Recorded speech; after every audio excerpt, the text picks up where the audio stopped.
ਜੇ ਕੋ ਸਿੱਖਾ ਗੁਰੂ ਸੇਤੀ ਸਨਮੁਖ ਹੋਵੈ। ਇਸ ਪੌੜੀ ਵਿੱਚ ਸਤਿਗੁਰੂ ਜੀ ਸਿੱਖ ਨੂੰ ਗੁਰਾਂ ਦੇ ਸਨਮੁਖ ਹੋਣ ਦੀ ਬਾਬਤ ਉਪਦੇਸ਼ ਬਖਸ਼ਦੇ ਨੇ ਕਿ ਜੇਕਰ ਕੋਈ ਸਿੱਖਿਆ ਗ੍ਰਹਿਣ ਕਰਨ ਵਾਲਾ ਪੁਰਖ ਜਾਂ ਗੁਰਸਿੱਖ ਸਤਿਗੁਰਾਂ ਦੇ ਨਾਲ ਸਾਹਮਣੇ ਆਗਿਆਕਾਰੀ ਹੋਣਾ ਚਾਹੁੰਦਾ ਹੋਵੇ ਜਾਂ ਭਾਣਾ ਮੰਨਣ ਵਾਲਾ ਬਣਨਾ ਚਾਹੁੰਦਾ ਹੋਵੇ,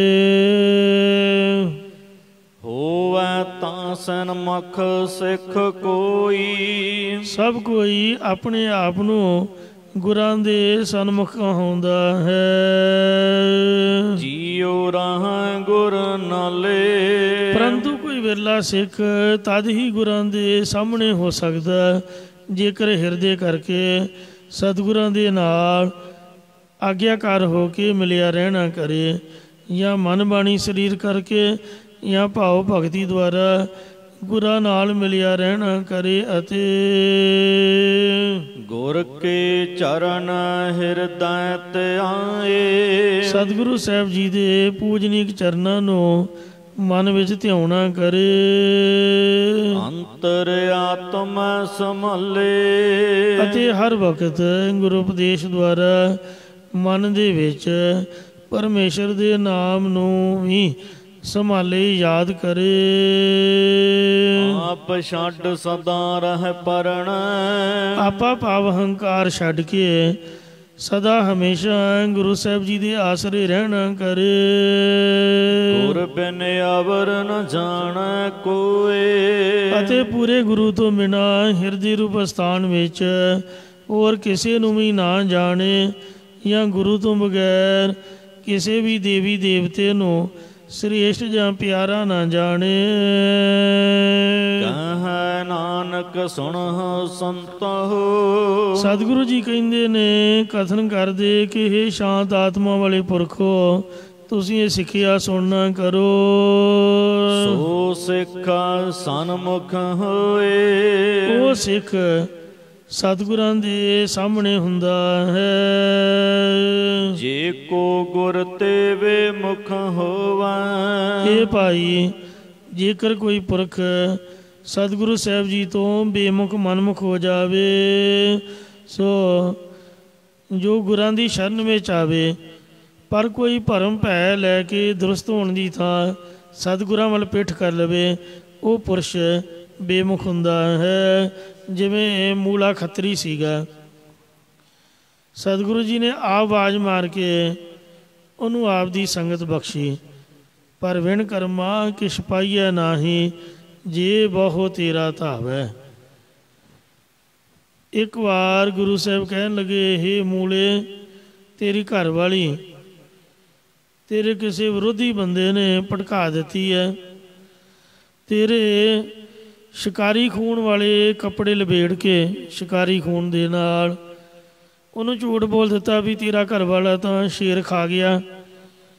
ਉਹ ਘਰ ਵਿੱਚ ਚਿਖਾ ਬਣਾ ਕੇ ਸਤੀ ਹੋਣ ਨੂੰ ਤਿਆਰ ਖੜੀ ਹੈ, ਬਿਲਕੁਲ ਤਿਆਰੀ। ਅੱਗ ਉਹਨੇ ਲਾ ਦਿੱਤੀ ਹੈ ਚਿਖਾ 'ਤੇ, ਡਿੱਗ ਕੇ ਉਹਨੇ ਸੜ ਜਾਣਾ। ਜੇ ਤਾਂ ਸੱਚਮੁੱਚ ਹੀ ਤੂੰ ਇਹ ਮੰਨ ਲਿਆ ਕਿ ਜਿਉਣਾ ਝੂਠ ਤੇ ਮਰਨਾ ਸੱਚ, ਫੇਰ ਤਾਂ ਤੂੰ ਸਾਡੇ ਪਾਸ ਰਹੋ, ਅਸੀਂ ਤੈਨੂੰ ਬ੍ਰਹਮ ਗਿਆਨ ਬਖਸ਼ ਦੇਵਾਂਗੇ। ਜੇ ਤੇਰਾ ਘਰ ਵਾਲੀ 'ਚ ਧਿਆਨ ਹੈ ਤਾਂ ਤੈਨੂੰ ਅਸੀਂ 1 ਮਿੰਟ 'ਚ ਉੱਥੇ ਪਹੁੰਚਾ ਦਿੰਦੇ ਹਾਂ, ਤੂੰ ਉਹਨੂੰ ਛਡਾ ਸਕਦਾ, ਉਹਨੂੰ ਬਚਾ ਸਕਦਾ ਹੈ। ਵੇਖ ਲਾ, ਘਰ ਜਾਣਾ ਕਿ ਸਾਡੇ ਕੋਲ ਲੈ ਰਹਿ ਕੇ ਬ੍ਰਹਮ ਗਿਆਨ ਪਾਉਣਾ। ਕਹਿੰਦਾ ਜੀ ਐਵੇਂ ਝੂਠ ਨਹੀਂ ਬੋਲਣਾ ਚਾਹੀਦਾ। ਉਹ ਤਾਂ ਮੈਂ ਇੱਕ ਲੋਕਾਚਾਰੀ ਲਿਖ ਦਿੱਤਾ ਸੀਗਾ, ਜਿਉਣਾ ਝੂਠ ਤੇ ਮਰਨਾ ਸੱਚ, ਪਰ ਮੈਨੂੰ ਇਹ ਭਰੋਸਾ ਨਹੀਂ ਹੋਇਆ, ਮੈਨੂੰ ਮੇਰੇ ਘਰ ਪਹੁੰਚਾ ਦਿਓ ਜੀ। ਮਰ ਕਹਿੰਦੇ ਚੰਗਾ, ਨੇਤਰ ਬੰਦ ਕਰ। ਕੀਰਤਨ ਸ਼ੁਰੂ ਕਰ ਦਿੱਤਾ, ਨੇਤਰ ਬੰਦ ਕੀਤੇ, ਅੱਖਾਂ ਖੋਲ੍ਹੀਆਂ, ਆਪਦੇ ਘਰ 'ਚ ਬੈਠਾ। ਘਰ ਵਾਲੀ ਨੂੰ ਉਸਨੇ ਬਚਾ ਲਿਆ। ਸਾਲ ਬੱਧੀ ਗੁਰੂ ਮਹਾਰਾਜ ਫਿਰ ਫਿਰਦੇ ਫਿਰਾਉਂਦੇ ਉੱਥੇ ਸਿਆਲਕੋਟ ਵਿੱਚ ਆਏ। ਆਖਿਆ ਭਾਈ ਬਾਲਾ ਤੇ ਮਰਦਾਨਾ ਜੀ, ਸਾਡਾ ਇੱਕ ਇੱਥੇ ਮਿੱਤਰ ਰਹਿੰਦਾ ਹੈ, ਚਲੋ ਉਹਨੂੰ ਮਿਲ ਚੱਲੀਏ। ਤਾਂ ਸਤਿਗੁਰੂ ਜੀ ਨੇ ਕੁੰਡਾ ਖੜਕਾਇਆ। ਇੱਕ ਸੁਰਾਖਦਾਨੀ ਵੇਖ ਕੇ ਘਰ ਵਾਲੀ ਨੇ ਪਹਿਚਾਨ ਲਿਆ। ਜਾ ਕੇ ਮੂਲੇ ਨੂੰ ਕਹਿਣ ਲੱਗੀ, ਤੂੰ ਅੰਦਰ ਲੁਕ ਜਾ ਜਿੱਥੇ ਪਾਥੀਆਂ ਦਾ ਗਹੀਰਾ ਹੈ। ਉਹੀ ਸੰਤ ਤੈਨੂੰ ਲੈਣ ਲਈ ਆ ਗਏ ਨੇ ਜਿਹੜੇ ਪਹਿਲਾਂ ਲੈ ਕੇ ਗਏ ਸੀ। ਹੁਣ ਤਾਂ ਤੈਨੂੰ ਛੱਡਣਗੇ ਨਹੀਂ। ਘਰ ਤਿਆਗਣਾ ਬੜਾ ਔਖਾ ਹੈ, ਤੂੰ ਲੁਕ ਜਾ। ਕਹਿਣ ਲੱਗਾ ਵੀ ਗੁਰੂ ਸਾਹਿਬ ਅੰਤਰਜਾਮੀ ਨੇ, ਮਹਾਰਾਜ ਗੁੱਸੇ ਹੋਣਗੇ, ਨਾਰਾਜ਼ ਹੋਣਗੇ। ਉਹ ਘਰ ਚੱਲ ਕੇ ਆਏ ਨੇ, ਮਿਲਣਾ ਤਾਂ ਚਾਹੀਦਾ ਹੀ ਹੈ। ਕਹਿੰਦੀ ਨਹੀਂ, ਖਬਰਦਾਰ ਦੇ ਤੂੰ ਉਹਨਾਂ ਨੂੰ ਮਿਲਿਆ, ਉਹਨਾਂ ਤੈਨੂੰ ਨਾਲ ਲੈ ਜਾਣਾ, ਚੱਲ ਲੁਕ ਜਾ। ਤੋ ਆਪਦੀ ਮੱਤ ਨਹੀਂ ਵਰਤੀ, ਘਰ ਵਾਲੀ ਦੀ ਆਖੇ ਲਾ ਕੇ ਗੁਰੂ ਸਾਹਿਬ ਤੋਂ ਬੇਮੁਖ ਹੋ ਗਿਆ। ਸਤਿਗੁਰੂ ਮਹਾਰਾਜ ਜੀ ਨੇ ਆਵਾਜ਼ ਦਿੱਤੀ, ਇਹਨੇ ਦਰਵਾਜ਼ਾ ਤਾਂ ਨਹੀਂ ਖੋਲ੍ਹਿਆ। ਅੰਦਰੋਂ ਕਹਿਣ ਲੱਗੀ ਵੀ ਉਹ ਤਾਂ ਘਰ ਨਹੀਂ ਹੈ। ਮਾਰੇ ਕਹਿੰਦੇ ਅਸੀਂ ਨਾਲ ਨਹੀਂ ਲਿਜਾਣਾ ਬੀਬੀ ਭੈਣਾ, ਸਾਡਾ ਮਿੱਤਰ ਹੈ, ਉਹ ਆਪਾਂ ਨੂੰ ਵੇਖਣ ਆਏ ਆ, ਮਿਲਣ ਵਾਸਤੇ ਆਏ ਹਾਂ, ਮਿਲ ਕੇ ਚਲੇ ਜਾਵਾਂਗੇ। ਕਹਿੰਦੀ ਜੀ ਤੁਹਾਨੂੰ ਇੱਕ ਵਾਰ ਕਹਿ ਦਿੱਤਾ ਵੀ ਉਹ ਘਰ ਹੀ ਨਹੀਂ ਹੈ। ਮਾਰੇ ਕਹਿੰਦੇ ਅੱਛਾ ਚਲੋ, ਜੇ ਮਹਾਰਾਜ ਦੀ ਇਹ ਹੀ ਮੌਜ ਹੈ ਤੇ ਨਹੀਂ ਘਰ ਤਾਂ ਫਿਰ ਠੀਕ ਹੈ, ਕੀ ਪਤਾ ਨਹੀਂ ਵੀ ਹੈ। ਇਸ ਤਰ੍ਹਾਂ ਮਹਾਰਾਜ ਨੇ ਬਚਨ ਕੀਤਾ। ਉਹ ਸੱਚਮੁੱਚ ਹੀ ਘਰ 'ਚ ਮਸੀਹ ਤਾਂ ਮੌਜੂਦ ਤੇ ਜਮਾ ਨੇ ਉੱਥੋਂ ਚੁੱਕ ਲਿਆ। ਗੁਰੂ ਸਾਹਿਬ ਨੇ ਪਿੱਠਕ ਦਿੱਤੀ। ਜਿਉਂ ਹੀ ਮਹਾਰਾਜ ਨੇ ਆਪਦਾ ਮੂੰਹ ਪਰਾਂ ਨੂੰ ਘੁਮਾਇਆ, ਇਹਨੂੰ ਪਿੱਠ ਦਿੱਤੀ, ਤਾਂ ਸਾਧ ਸੰਗਤ ਜੀਓ ਪਾਥੀਆਂ ਦੇ ਗਹੀਰੇ ਵਿੱਚੋਂ ਇੱਕ ਜ਼ਹਿਰੀਲਾ ਨਾਗ ਨਿਕਲਿਆ। ਉਸ ਨੇ ਉਸ ਨੂੰ ਡੰਗ ਮਾਰ ਕੇ ਮਾਰ ਦਿੱਤਾ। ਅਜੇ ਸਵਾਸ ਚੱਲਦੇ ਸਨ, ਇਹ ਬੜਾ ਤੜਫਿਆ। ਕਹਿਣ ਲੱਗਾ ਕਿ ਮੈਂ ਤੇਰੇ ਕਹਿਣੇ ਵਿੱਚ ਆ ਕੇ ਆਪ ਦਾ ਨੁਕਸਾਨ ਕਰਾ ਬੈਠਾ ਹਾਂ, ਗੁਰੂ ਜੀ ਤੋਂ ਬੇਮੁਖ ਹੋ ਗਿਆ। ਚੱਲ ਮੈਨੂੰ ਜਾ ਕੇ ਮਹਾਰਾਜ ਦੇ ਚਰਨਾਂ ਵਿੱਚ ਲਿਜਾ, ਮੈਂ ਮਾਫੀ ਮੰਗੇ, ਆਪਣਾ ਬਖਸ਼ਾ ਲਵਾਂ।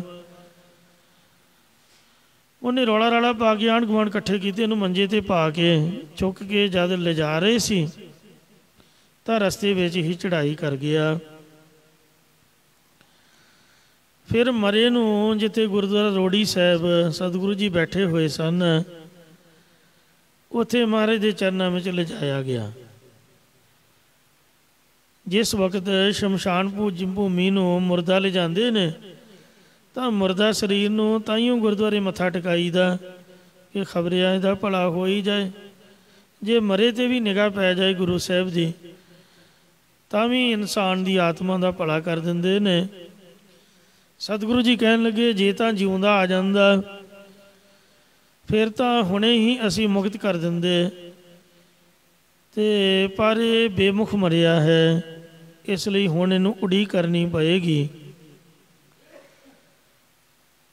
ਚਲੋ ਕੋਈ ਨਹੀਂ, ਤੁਸੀਂ ਮਰੇ ਨੂੰ ਵੀ ਸਾਡੇ ਕੋਲ ਲੈ ਕੇ ਆਏ ਹੋ, ਇਸ ਦਾ ਭਲਾ ਹੋਵੇਗਾ, ਮੁਕਤ ਤਾਂ ਕਰਾਂਗੇ, ਆਪ ਦਾ ਸੇਵਕ ਜਾਣਗੇ। ਪਰ ਅਸੀਂ ਹੁਣ 10ਵੇਂ ਜਾਮੇ ਵਿੱਚ ਇਸ ਨੂੰ ਮੁਕਤ ਕਰਾਂਗੇ, ਉਹਨਾਂ ਚਿਰ ਇਹਨੂੰ 84 ਲੱਖ ਜੂਨਾਂ ਭੋਗਣੀਆਂ ਪੈਣਗੀਆਂ। ਇਹ ਮੂਲਾ ਖੱਤਰੀ ਗੁਰੂ ਸਾਹਿਬ ਜੀ ਤੋਂ ਬੇਮੁਖ ਹੋਇਆ ਤਾਂ ਕਈ ਜਨਮ ਭਏ ਕੀਟ ਪਤੰਗਾ, ਕਈ ਜਨਮ ਗਜਮੀਨ ਕੁਰੰਗਾ, ਕਈ ਜਨਮ ਪੰਖੀ ਸਰਪ ਹੋਇਓ, ਕਈ ਜਨਮ ਹੈਵਰ ਬ੍ਰਿਖ ਜੋਇਓ। ਸਾਹਿਬਾਂ ਦਾ ਉਪਦੇਸ਼ ਹੈ, ਮਿਲ ਜਗਦੀਸ਼ ਮਿਲਣ ਕੀ ਬਰੀਆ, ਚਰੰਗ ਕਾਲੇ ਦੇਹ ਸੰਜਰੀਆ ਰਹਾਓ। ਕਈ ਜਨਮ ਸੈਲ ਗਿਰ ਕਰਿਆ, ਕਈ ਜਨਮ ਗਰਭ ਹਿਰ ਖਰਿਆ, ਕਈ ਜਨਮ ਸਾਖ ਕਰ ਉਪਾਇਆ, ਲੱਖ 84 ਜੋਨ ਪਰਮਾਇਆ। ਸਾਧ ਸੰਗ ਭਇਓ ਜਨਮ ਪ੍ਰਾਪਤ, ਕਰ ਸੇਵਾ ਭਜ ਹਰ ਹਰ ਗੁਰਮਤਿ। ਤਿਆਗ ਮਾਨ ਝੂਠ ਅਭਿਮਾਨ, ਜੀਵਤ ਮਰੈ ਦਰਗਹਿ ਪ੍ਰਵਾਨ। ਸੋ ਇੰਜ ਪਾਤਸ਼ਾਹ ਜੀ ਤੋਂ ਬੇਮੁਖ ਹੋਣ ਕਰਕੇ ਮੂਲਾ ਖੱਤਰੀ ਜੂਨਾਂ ਭੋਗਦਾ ਹੋਇਆ ਜਦ ਸਹਿ ਦੀ ਜੂਨ ਵਿੱਚ ਗਿਆ ਤਾਂ ਕਲਗੀਧਰ ਜੀ ਨੇ ਗੁਰਦੁਆਰਾ ਸ਼ਿਕਾਰ ਘਾਟ ਸੱਚਖੰਡ ਹਜ਼ੂਰ ਸਾਹਿਬ ਵਿਖੇ ਉਹਨੂੰ ਤੀਰ ਮਾਰ ਕੇ ਮੁਕਤ ਕੀਤਾ। ਸਿੱਖ ਹੈਰਾਨ ਹੋਏ ਕਿ ਇਹ ਤੀਰ ਤਾਂ ਚਮਕੌਰ ਦੀ ਜੰਗ ਵਿੱਚ 10,000 ਦੀ ਛਾਤੀ ਨੂੰ ਵਿੰਨ ਗਿਆ, ਛੋਟੇ ਜਿਹੇ ਸਹੇ ਨੂੰ ਮਾਰਨ ਲਈ ਆਪ ਨੇ ਏਡਾ ਵੱਡਾ ਤੀਰ ਚਲਾਇਆ। ਮਹਾਰਾਜ ਸਵਾ ਤੋਲਾ ਤਾਂ ਸੋਨਾ ਹੀ ਲੱਗਾ ਹੁੰਦਾ ਸੀ। ਮਹਾਰਾਜ ਕਹਿੰਦੇ ਸਿਆ ਨਹੀਂ, ਇਹ ਸਾਡਾ ਸਿੱਖ ਹੈ। ਉਹਦੇ ਵਿੱਚੋਂ ਰੂਹ ਨਿਕਲੀ। ਉਹਨੇ ਸਾਰੀ ਸਾਖੀ ਆਪ ਦੀ ਸਿੱਖਾਂ ਨੂੰ ਸੁਣਾਈ। ਕਹਿਣ ਲੱਗਾ ਗੁਰੂ ਜੀ ਆਪ ਜੀ ਦਾ ਧੰਨਵਾਦ, ਮੈਂ ਆਪ ਜੀ ਦੇ ਤੀਰ ਨੂੰ ਸੋ ਪ੍ਰਾਪਤ ਕਰਕੇ ਅਤੇ ਤੀਰ ਨਾਲ ਤੁਸੀਂ ਮੈਨੂੰ ਮਾਰਿਆ। ਮੇਰੀ ਰੂਹ ਹੁਣ ਪਾਪਾਂ ਤੋਂ ਮੁਕਤ ਹੋ ਕੇ ਸੁਰਖਰੂ ਹੋਈ ਆ। ਮੈਂ ਆਪ ਦੀ ਕਿਰਪਾ ਨਾਲ ਸੱਚਖੰਡ ਚੱਲਿਆ। ਇਉਂ ਜਿਹੜਾ ਬੰਦਾ ਅੰਮ੍ਰਿਤ ਤਾਂ ਛਕ ਲੈਂਦਾ ਪਰ ਅੰਮ੍ਰਿਤ ਛਕ ਕੇ ਰਹਿਤ ਨੂੰ ਤਿਆਗ ਦਿੰਦਾ ਉਹਨੂੰ ਬੇਮੁਖ ਕਹਿੰਦੇ ਨੇ। ਜਿਹੜਾ ਸਾਹਿਬ ਕਥਨ ਕਰਦੇ ਹਨ, ਜੇ ਕੋ ਗੁਰ ਤੇ ਵੇਮੁਖ ਹੋਵੇ, ਜਿਹੜਾ ਕੋਈ ਗੁਰੂ ਸਾਹਿਬ ਜੀ ਤੋਂ ਬੇਮੁਖ ਹੋ ਜਾਂਦਾ ਹੈ, ਬਿਨ ਸਤਿਗੁਰ ਮੁਕਤ ਨਾ ਪਾਵੈ, ਸੱਚੇ ਗੁਰੂ ਦੀ ਸ਼ਰਨ ਆਏ ਤੋਂ ਬਿਨਾਂ ਉਹ ਮੁਕਤੀ ਨਹੀਂ ਪਾ ਸਕਦਾ। ਪਾਵੈ ਮੁਕਤ ਨਾ ਹੋਰ ਥੈ ਕੋਈ, ਗੁਰਾਂ ਤੋਂ ਬਗੈਰ ਹੋਰ ਕਿਸੇ ਵੀ ਥਾਂ ਭਾਵ ਦੇਵੀ ਦੇਵਤਿਆਂ ਦੀ ਉਪਾਸਨਾ ਕਰਕੇ ਕੋਈ ਵੀ ਬੇਮੁਖ ਪੁਰਖ ਮੁਕਤੀ ਨਹੀਂ ਪਾ ਸਕਦਾ। ਪੁੱਛੋ ਵਿਵੇਕੀਆਂ ਜਾਏ, ਜੇਕਰ ਇਸ ਗੱਲ ਦਾ ਸ਼ੰਕਾ ਹੋਵੇ ਤਾਂ ਭਾਵੇਂ ਕੋਈ ਵਿਚਾਰਵਾਨਾਂ ਕੋਲ ਜਾ ਕੇ ਪੁੱਛ ਲਵੋ ਜਾਂ ਜੀਵ ਈਸ਼ ਦੀ ਏਕਤਾ ਵਾਲੇ ਗਿਆਨਵਾਨਾਂ ਦੀ ਸੰਗਤ ਵਿੱਚ ਜਾ ਕੇ ਪੁੱਛ ਲਵੋ। ਅਨੇਕ ਜੂਨੀ ਭਰਮ ਆਵੈ, ਗੁਰਾਂ ਤੋਂ ਬੇਮੁਖ ਪੁਰਖ ਭਾਵੇਂ ਅਨੇਕ ਜੂਨੀਆਂ ਵਿੱਚ ਭਰਮ ਦਾ ਭਟਕਦਾ ਆ ਜਾਵੇ, ਵਿਣ ਸਤਿਗੁਰ ਮੁਕਤ ਨਾ ਪਾਏ, ਪਰ ਸਤਿਗੁਰਾਂ ਦੀ ਸ਼ਰਨ ਆਏ ਤੋਂ ਬਿਨਾਂ ਕਦੇ ਵੀ ਮੁਕਤੀ ਨਹੀਂ ਪਾ ਸਕਦੇ। ਫਿਰ ਮੁਕਤ ਪਾਏ ਲਾਗ ਚਰਣੀ, ਉਹ ਬੇਮੁਖ ਪੁਰਖ ਫਿਰ ਹੀ ਮੁਕਤੀ ਪਾ ਸਕਦਾ।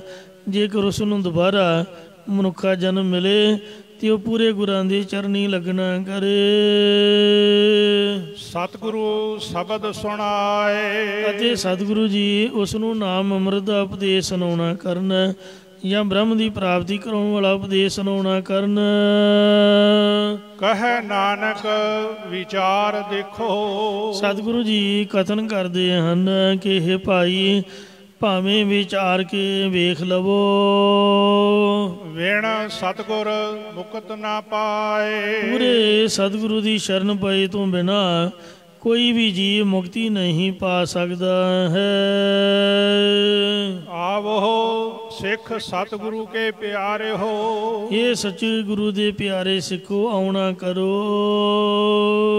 ਗਾਵੋ ਸੱਚੀ ਬਾਣੀ, ਅਤੇ ਆਪਸ ਵਿੱਚ ਮਿਲ ਕੇ ਨਾਮ ਅੰਮ੍ਰਿਤ ਰੂਪ ਸੱਚੀ ਬਾਣੀ ਜਾਂ ਸਰੂਪ ਦੀ ਪ੍ਰਾਪਤੀ ਵਾਲੀ ਸਰੂਪ ਲੱਖਣਾਂ ਵਾਲੀ ਤਟਸਥੀ ਲੱਖਣਾਂ ਵਾਲੀ ਅੰਮ੍ਰਿਤ ਰੂਪ ਬਾਣੀ ਨੂੰ ਗਾਉਣਾ ਕਰੋ। ਧੁਰ ਕੀ ਬਾਣੀ ਨੂੰ ਗਾਵੋ, ਗੁਰਬਾਣੀ ਗਾਵੈ ਭਾਈ, ਉਹ ਸਫਲ ਸਦਾ ਸੁਖਦਾਈ। ਧੁਰ ਕੀ ਬਾਣੀ ਆਈ, ਤਿੰਨ ਸਗਲੀ ਚਿੰਤ ਮਿਟਾਈ। ਬਾਣੀ ਤਾਂ ਗਾਵੋ ਗੁਰੂ ਕੇਰੀ, ਬਾਣੀ ਤਾਂ ਕੇਵਲ ਪੂਰੇ ਸਤਿਗੁਰਾਂ ਦੀ ਹੀ ਮੁੱਖ ਵਾਕ ਵਿੱਚੋਂ ਨਿਕਲੀ, ਗਾਉਣਾ ਕਰੋ।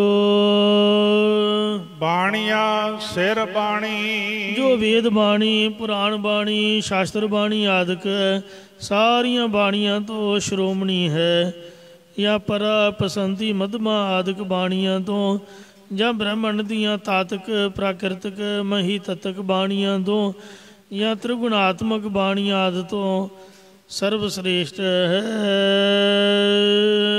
ਜਿਨ ਕੋ ਨਦਰ ਕਰਮ ਹੋਵੇ, ਜਿਨ੍ਹਾਂ ਤੇ ਕਿਰਪਾਲੂ ਪਰਮੇਸ਼ਰ ਦੀ ਕਿਰਪਾ ਦ੍ਰਿਸ਼ਟੀ ਹੁੰਦੀ ਹੈ, ਜਾਂ ਕਰਮ ਬਖਸ਼ਿਸ਼ ਭਰੀ ਦ੍ਰਿਸ਼ਟੀ ਹੁੰਦੀ, ਜਾਂ ਜਿਨ੍ਹਾਂ ਨਿਸ਼ਕਾਮ ਕਰਮਾਂ ਵਾਲਿਆਂ ਦੇ ਗਿਆਨਵਾਨ ਸਤਿਗੁਰਾਂ ਦੀ ਬਖਸ਼ਿਸ਼ ਹੁੰਦੀ ਹੈ।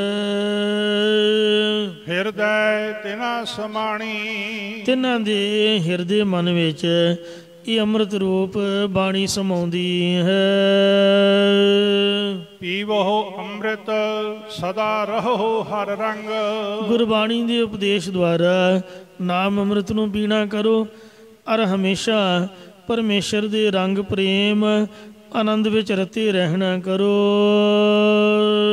ਜਪਿਓ ਸਾਰਿਕ ਪਾਣੀ, ਔਰ ਹਰ ਵਕਤ ਆਪਣੇ ਹੱਥਾਂ ਵਿੱਚ ਧਨੁਖ ਨੂੰ ਧਾਰਨ ਵਾਲੇ ਪਰਮੇਸ਼ਰ ਨੂੰ ਜਪਦੇ ਰਿਹਾ ਕਰੋ।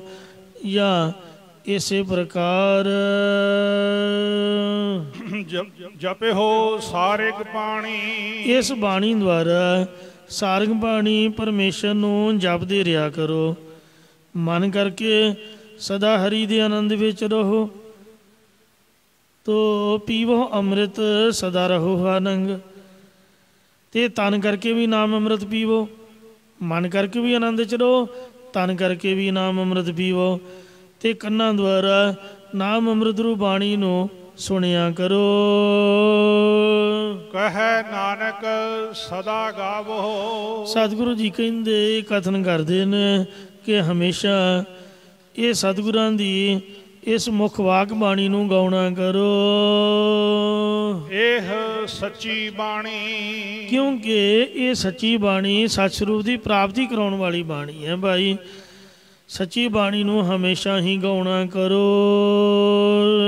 ਸਤਿਗੁਰੂ ਬਿਨਾ ਹੋਰ ਕੱਚੀ ਹੈ ਬਾਣੀ। ਸੱਚੇ ਗੁਰੂ ਸਾਹਿਬ ਦੇ ਮੁਖੋਂ ਉਚਾਰੀ ਤੋਂ ਬਿਨਾ ਹੋਰ ਸਭੇ ਬਾਣੀਆਂ ਕਚਿਆਈ ਵਾਲੀਆਂ ਹਨ। ਕੋਈ ਵੀ ਕਿਸੇ ਨੇ ਕਵਿਤਾ ਲਿਖੀ ਹੈ, ਇੱਕ ਵਾਰ ਪੜ੍ਹੋ, ਦੋ ਵਾਰ ਪੜ੍ਹੋਗੇ, ਤੀਜੀ ਵਾਰ ਰਸ ਮੁੱਕ ਜਾਏਗਾ। ਇਸ ਲਈ ਧੁਰ ਕੀ ਬਾਣੀ ਗਾਉਣ ਦੀ ਆਗਿਆ ਹੈ। ਜਿੰਨੀ ਵਾਰ ਮਰਜ਼ੀ ਪੜ੍ਹੋ ਓਨੀ ਵਾਰ ਰਸ ਬਣੇਗਾ।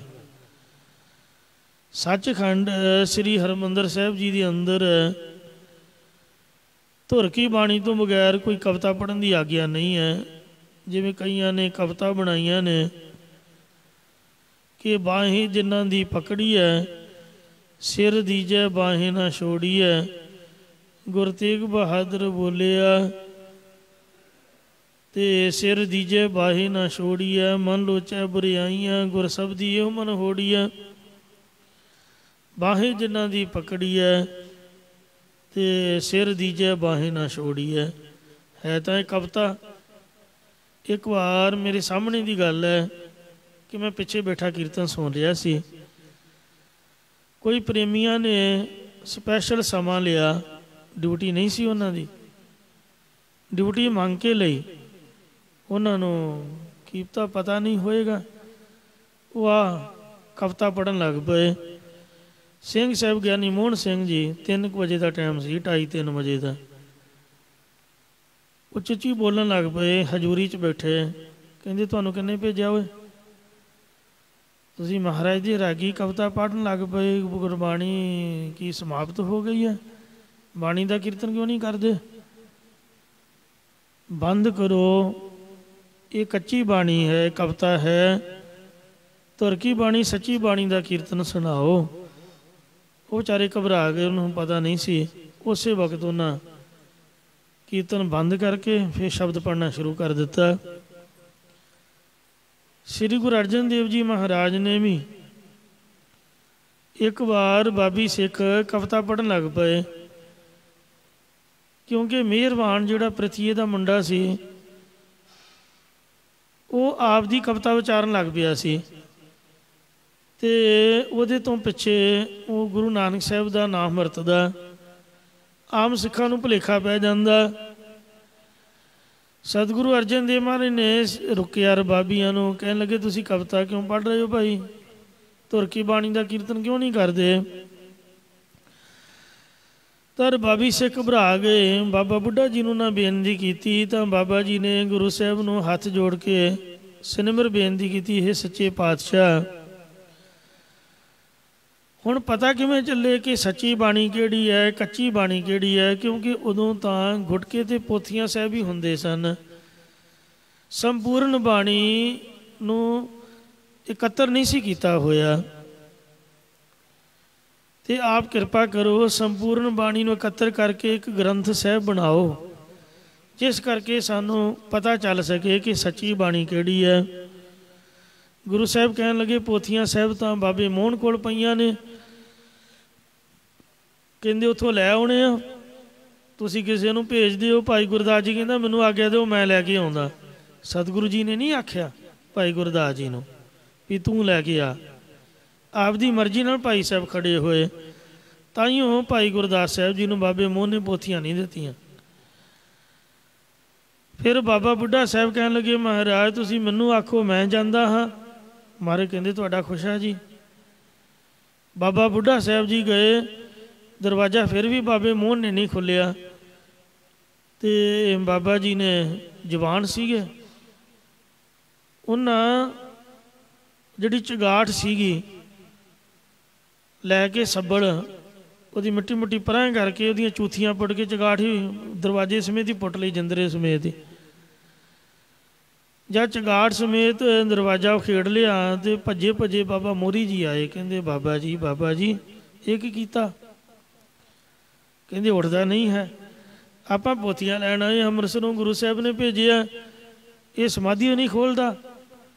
ਕਹਿੰਦੇ ਬਾਬਾ ਜੀ ਤੁਹਾਡੇ ਅੱਗੇ ਹੱਥ ਜੋੜੇ, ਇਹਦਾ ਕੀ ਲੈਣਾ ਹੈ? ਤੁਹਾਡੀ ਬੇਇੱਜ਼ਤੀ ਕਰਦੇ, ਬੋਲਣ ਲੱਗਾ ਨਹੀਂ ਵੇਖਦਾ ਵੱਡਾ ਛੋਟਾ। ਤੁਸੀਂ ਬਜ਼ੁਰਗ ਬਾਬਾ ਜੀ, ਸੇਵਾਦਾਰ, ਮਹਾਨ ਗੁਰੂ ਸਾਹਿਬ ਦੇ ਸਿੱਖ ਹੋ, ਅਤੇ ਜੇ ਜ਼ਬਰਦਸਤੀ ਇਹਦੀ ਸਮਾਧੀ ਖੋਲ੍ਹੀ, ਕਿਤੇ ਗੁੱਸੇ ਜਾ ਕੇ ਕਿਤੇ ਸ਼ਰਾਬ ਹੀ ਨਾ ਦੇ ਦੇ। ਮੇਰੇ ਹੱਥ ਜੋੜੇ, ਹੱਥ ਬੰਨ੍ਹ ਕੇ ਮੈਂ ਬੇਨਤੀ ਕਰਦਾ ਵੀ ਇਹਨੂੰ ਨਾ ਛੇੜੋ, ਇਹਨੂੰ ਬੈਠਾ ਬੈਠਾ ਰਹਿਣ ਦਿਓ, ਇਹ ਗੁੱਸੇ ਵਾਲਾ ਹੈ, ਇਹਨੇ ਨਹੀਂ ਵੇਖਣਾ ਬੋਲਣ ਲੱਗਿਆ, ਤੁਸੀਂ ਚਲੇ ਜਾਓ, ਇਹ ਮੇਰੀ ਬੇਨਤੀ ਮੰਨੋ। ਬਾਬਾ ਜੀ ਨੂੰ ਭੇਜ ਦਿੱਤਾ। ਤਾਂ ਗੁਰੂ ਸਾਹਿਬ ਨੂੰ ਫਿਰ ਬੇਨਤੀ ਕੀਤੀ, ਕਹਿੰਦੇ ਮਹਾਰਾਜ ਆਪ ਕਿਰਪਾ ਕਰੋ, ਪਰਉਪਕਾਰੀ ਗੁਰੂ ਸਾਹਿਬ, ਸਾਧ ਸੰਗਤ ਜੀਓ, ਖੁਦ ਆਪ ਚੱਲ ਕੇ ਅੰਮ੍ਰਿਤਸਰ ਤੋਂ ਤਰਨਤਾਰਨ, ਤਰਨਤਾਰਨ ਤੋਂ ਗੋਂਦਵਾਲ ਸਾਹਿਬ, ਬੋਲੀ ਸਾਹਿਬ 'ਚ ਇਸ਼ਨਾਨ ਕੀਤਾ, ਜਪਜੀ ਸਾਹਿਬ ਦਾ ਪਾਠ ਕਰਕੇ ਅਰਦਾਸ ਕੀਤੀ। ਤਾਂ ਸਤਿਗੁਰੂ ਅਮਰਦਾਸ ਮਹਾਰਾਜ ਨੇ ਦਰਸ਼ਨ ਦਿੱਤੇ। ਆਖਿਆ ਕਿ ਪੋਥੀਆਂ ਲੈਣ ਆਏ ਹੋ? ਕਹਿੰਦੇ ਜੀ ਹਾਂ। ਪੋਥੀਆਂ ਕਹਿੰਦੇ ਮਿਲ ਜਾਣਗੀਆਂ। ਤੁਸੀਂ ਇੰਝ ਕਰਿਓ, ਜਿਹੜਾ ਬਾਬਾ ਮੋਹਨ ਹੈ ਉਹਨੂੰ ਆਪ ਦੀ ਉਸਤਤੀ ਚੰਗੀ ਲੱਗਦੀ ਹੈ, ਤੁਸੀਂ ਉਹਦੀ ਉਸਤਤੀ ਦਾ ਸ਼ਬਦ ਗਾਇਓ, ਬੈਠ ਕੇ ਕੀਰਤਨ ਕਰਿਓ, ਤੁਹਾਡੀ ਰਸਨਾ 'ਚ ਬਲ ਹੈ, ਪੋਥੀਆਂ ਤੁਹਾਨੂੰ ਮਿਲ ਜਾਣਗੀਆਂ। ਕਹਿੰਦੇ ਜੀ 7 ਵਚਨ। ਗੁਰੂ ਸਾਹਿਬ ਤੋਂ ਵਰ ਪਾ ਕੇ ਉੱਧਰੋਂ ਬਾਬੇ ਮੋਹਨ ਨੂੰ ਗੁਰੂ ਸਾਹਿਬ ਨੇ ਸਮਾਧੀ 'ਚ ਦਰਸ਼ਨ ਦਿੱਤੇ। ਸੁਪਨੇ ਦੇ ਵਿੱਚ ਆਖਿਆ ਮੋਹਨ ਤੇਰੇ ਪੇਟ ਦਰਦ ਹੋ ਰਹੀ ਹੈ ਨਾ? ਕਹਿੰਦਾ ਜੀ ਹਾਂ। ਕਿਰਪਾ ਕਰੋ, ਮੇਰੀ ਪੇਟ ਦਰਦ ਸਹੀ ਨਹੀਂ ਹੁੰਦੀ। ਗੁਰੂ ਸਾਹਿਬ ਕਹਿਣ ਲੱਗੇ ਵੀ ਸਾਡੇ 5ਵੇਂ ਸਰੂਪ ਗੁਰੂ ਅਰਜਨ ਸਾਹਿਬ ਜੀ ਬਾਹਰ ਆਏ ਬੈਠੇ ਨੇ, ਜਾਂ ਆਉਣਗੇ, ਅਤੇ ਚੁੱਪ ਕਰਕੇ ਬੰਦਾ ਬਣ ਕੇ ਆਨੀ ਕਾਨੀ ਨਹੀਂ ਕਰਨੀ, ਪੋਥੀਆਂ ਫੜਾ ਦੇਈ ਉਹਨਾਂ ਨੂੰ, ਉਹਨਾਂ ਦੇ ਹੱਥੀਂ ਫੜਾਉਣੀਆਂ, ਕਿਸੇ ਹੋਰ ਨੂੰ ਨਹੀਂ ਫੜਾਉਣੀਆਂ। ਅਤੇ ਜਦ ਤੂੰ ਉਹਨਾਂ ਦੇ ਚਰਨੀ ਹੱਥ ਲਾਏਗਾ ਤੇਰੀ ਪੇਟ ਦਰਦ ਠੀਕ ਹੋ ਜਾਏਗੀ। ਕਿਉਂਕਿ ਜਦ ਸਤਿਗੁਰੂ ਅਮਰਦਾਸ ਜੀ ਮਹਾਰਾਜ ਨੇ ਸ੍ਰੀ ਗੁਰੂ ਰਾਮਦਾਸ ਸਾਹਿਬ ਜੀ ਨੂੰ ਗੁਰਤਾ ਗੱਦੀ ਦੀ ਬਖਸ਼ਿਸ਼ ਕੀਤੀ ਸੀ, ਤਾਂ ਸਭ ਤੋਂ ਪਹਿਲਾਂ ਮਹਾਰਾਜ ਨੇ ਆਪ ਗੁਰੂ ਰਾਮਦਾਸ ਦੇ ਪੈਰੀਂ ਹੱਥ ਲਾਇਆ। ਬਜ਼ੁਰਗ ਬਾਬਾ ਜੀ 105 ਸਾਲ ਦੀ ਅਵਸਥਾ ਦੇ ਸੀ ਗੁਰੂ ਅਮਰਦਾਸ ਜੀ, ਅਤੇ ਗੁਰੂ ਰਾਮਦਾਸ ਜੀ ਛੋਟੀ ਜਿਹੀ ਉਮਰ ਸੀਗੀ। ਗੁਰਤਾ ਗੱਦੀ ਜੋ ਬਖਸ਼ ਦਿੱਤੀ, ਜੋਤ ਜੂ ਉਹਨਾਂ 'ਚ ਚਲੀ ਗਈ, ਅਤੇ ਗੁਰੂ ਅਮਰਦਾਸ ਜੀ ਨੇ ਆਪ ਮੱਥਾ ਟੇਕਿਆ। ਆਖਿਆ ਆ ਬਾਬਾ ਮੋਹਨ, ਆ ਇੱਧਰ ਆ, ਮੈਂ ਤੈਨੂੰ ਗੁਰੂ ਰਾਮਦਾਸ ਦੇ ਪੈਰੀਂ ਪਾਵਾਂ। ਕਹਿੰਦੇ ਜੀ ਨਹੀਂ ਨਹੀਂ, ਆਪਾਂ ਕਿਉਂ ਪੈਰੀਂ ਪਈਏ, ਆਪਾਂ ਤਾਂ ਮਾਲਕ ਹਾਂ ਇਸ ਘਰ ਦੇ, ਇਹ ਤਾਂ ਨੌਕਰ ਹੈ ਸਾਡਾ। ਵਾਹਿਗੁਰੂ ਵਾਹਿਗੁਰੂ, ਸੇਵਾ ਕਰਕੇ ਇਹਨੇ ਵਡਿਆਈ ਲਈ ਹੈ, ਆਪਾਂ ਤਾਂ ਨਹੀਂ ਇਹਦੇ ਪੈਰੀਂ ਪੈਂਦੇ। ਉਹਨੂੰ ਸਾਧੂ ਪੁਣੇ ਸੰਤ ਪੁਣੇ ਦਾ ਮਾਣ ਸੀਗਾ। ਅਤੇ ਮਹਾਰਾਜ ਕਹਿੰਦੇ ਇੰਝ ਨਹੀਂ ਕਰੀਦਾ। ਜਦ ਅਸੀਂ ਮੱਥਾ ਟੇਕ ਦਿੱਤਾ, ਗੁਰਤਾ ਗੱਦੀ ਇਹਨਾਂ ਨੂੰ ਬਖਸ਼ ਦਿੱਤੀ ਹੈ, ਤੁਸੀਂ ਇਹਨਾਂ ਨਾਲ ਮਿਲ ਕੇ ਰਹੋਗੇ, ਤੁਹਾਨੂੰ ਗੁਰੂ ਨਾਨਕ ਸਾਹਿਬ ਸਭ ਕੁਝ ਬਖਸ਼ਣਗੇ, ਤੁਹਾਨੂੰ ਕਿਸੇ ਚੀਜ਼ ਦੀ ਘਾਟ ਨਹੀਂ ਆਏਗੀ। ਮੱਥਾ ਟੇਕੋ, ਆਓ ਭਾਈ ਵੀਰ ਬਣ ਕੇ। ਕਹਿੰਦਾ ਜੀ ਨਹੀਂ ਨਹੀਂ, ਮੈਂ ਤਾਂ ਨਹੀਂ ਮੱਥਾ ਟੇਕਦਾ। ਗੁਰੂ ਸਾਹਿਬ ਨੇ ਬਚਨ ਕਰ ਦਿੱਤਾ ਕਿ ਤੂੰ ਹੰਕਾਰ ਨਾਲ ਆਫਰਿਆ ਹੈ। ਇਹ ਸਾਹਿਬਾਂ ਦਾ ਬਚਨ ਹੋਇਆ। ਉਹਨੂੰ ਫਿਰ ਇਵਾਂ ਹੋ ਗਿਆ ਸੀ, ਪੇਟ ਦਰਦ ਹੋਣ ਲੱਗ ਪਈ ਉਦੋਂ ਤੋਂ। ਫਿਰ ਜਿੰਨਾ ਚਿਰ ਮਹਾਰਾਜ ਜਿਉਂਦੇ ਰਹੇ ਉਹਨਾਂ ਚਿਰ ਤਾਖੇ ਨਹੀਂ ਲੱਗਾ। ਗੁਰੂ ਜੀ ਦੇ ਜੋਤੀ ਜੋਤ ਸਮਾਉਣ ਤੋਂ ਬਾਅਦ ਫਿਰ ਸੋਝੀ ਆਈ ਕਿ ਗਲਤੀ ਕੀਤੀ ਹੈ। ਫਿਰ ਮਾਫੀਆਂ ਮੰਗੇ। ਫਿਰ ਮਹਾਰਾਜ ਨੇ ਸੁਪਨੇ 'ਚ ਇਹਨੂੰ ਦਰਸ਼ਨ ਦੇ ਕੇ ਬਚਨ ਆਖਿਆ ਸੀਗਾ, ਅਫਰੀਵਾ ਤਾਂ ਹਟੂਗਾ ਜੇ ਤੂੰ ਗੁਰੂ ਅਰਜਨ ਸਾਹਿਬ ਦੇ, ਹੁਣ ਟਾਈਮ ਚਲਾ ਗਿਆ, ਅਤੇ ਹੁਣ ਗੁਰੂ ਅਰਜਨ ਸਾਹਿਬ ਤੇਰੇ ਕੋਲ ਆਪ ਆਉਣਗੇ ਅਤੇ ਤੂੰ ਧੋਖਾ ਨਾ ਖਾਈ, ਉਹ ਸਾਡਾ ਸਰੂਪ ਹੋਣਗੇ, ਤੂੰ ਉਹਨਾਂ ਦੇ ਚਰਨੀ ਹੱਥ ਲਾ ਕੇ ਆਪ ਦਾ ਫਰੀਵਾ ਦੂਰ ਕਰਨਾ ਹੈ। ਕਹਿੰਦਾ ਜੀ 7 ਵਚਨ। ਪਰ ਮੋਹਰੀ ਪੁੱਤ ਸਨਮੁਖ ਹੋਆ ਰਾਮਦਾਸੈਂ ਪੈਰੀ ਪਾਏ ਜੀਓ। ਬਾਬੇ ਮੋਹਰੀ ਨੇ ਗੁਰੂ ਰਾਮਦਾਸ ਦੇ ਪੈਰ ਫੜ ਲਏ ਸਨ, ਸਨਮੁਖ ਹੋ ਗਿਆ, ਉਹਦੇ 'ਤੇ ਮਹਾਰਾਜ ਨੇ ਬਖਸ਼ਿਸ਼ਾਂ ਕੀਤੀਆਂ। ਬਾਕੀ ਸਾਰੀ ਸੰਗਤ ਨੂੰ ਗੁਰੂ ਸਾਹਿਬ ਨੇ ਹੁਕਮ ਕੀਤਾ, ਭਾਈ ਲਾਈਨ ਲਾ ਲਓ, ਬਾਬਾ ਬੁੱਢਾ ਜੀ ਆਓ ਤੁਸੀਂ ਵੀ ਮਹਾਰਾਜ ਦੇ ਪੈਰੀਂ ਹੱਥ ਲਾਓ, ਚਰਨਾਂ ਦੇ ਮੱਥਾ ਟੇਕੋ। ਸਾਰੀ ਸੰਗਤ ਨੂੰ ਆਖਿਆ ਵੀ ਲਾਈਨ ਲਾਓ, ਵਾਰੀ ਵਾਰੀ ਆਓ ਭਾਈ, ਭੇਟਾ ਰੱਖੋ, ਮੱਥਾ ਟੇਕੋ। ਇਉਂ ਗੁਰੂ ਅਮਰਦਾਸ ਮਹਾਰਾਜ ਨੇ ਸਭ ਸੰਗਤ ਨੂੰ ਗੁਰੂ ਰਾਮਦਾਸ ਦੇ ਚਰਨੀ ਲਾਇਆ, ਖੁਦਾ ਵਡਿਆਈ ਬਖਸ਼ੀ। ਇਉਂ ਬਾਬਾ ਮੋਹਨ ਜੀ ਦੀ ਗੁਰੂ ਅਰਜਨ ਸਾਹਿਬ ਨੇ ਮੋਹਨ ਤੇਰੇ ਉੱਚੇ ਮੰਦਰ ਮਹਿਲ ਅਪਾਰਾ ਸ਼ਬਦ ਉਚਾਰ ਕਰਕੇ ਕੀਰਤਨ ਦੁਆਰਾ ਉਸਤਤੀ ਕੀਤੀ। ਮੋਹਨ ਨਾਮ ਦੀ ਇਹਨਾਂ ਦੇ ਮਨ 'ਚ ਹੰਗਤਾ ਸੀ।